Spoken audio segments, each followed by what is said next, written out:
I'm Chris Westbrook, Captain in the U.S. Navy, and we are in Hamburg, Germany, hosting a meeting on the future of medical support for NATO.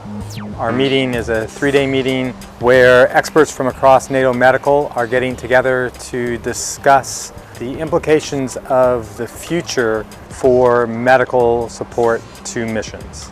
We are going to break into 3 groups where people will talk about the implications of the new concept of Article 5 missions.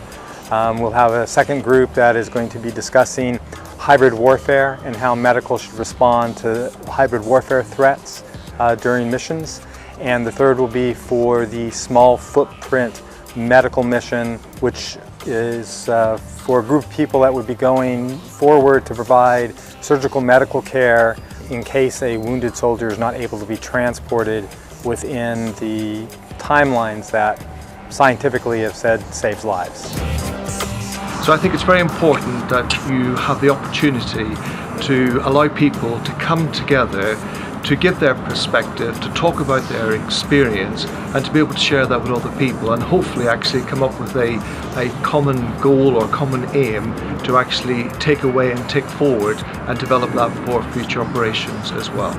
I was in Syndicate number 2, so what we used as the model was ISAF and medical support that was given in Afghanistan.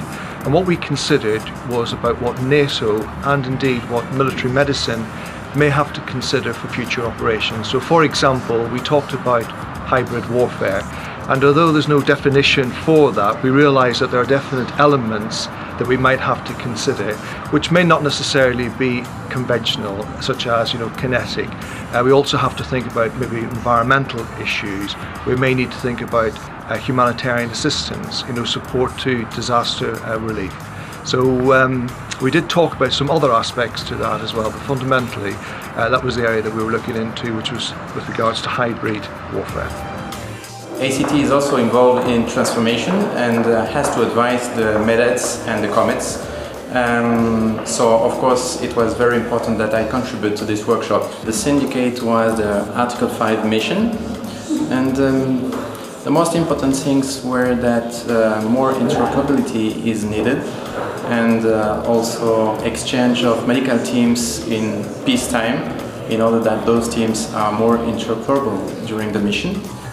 This workshop was very useful and interesting, and I can say that successful, because we are trying to think about the future.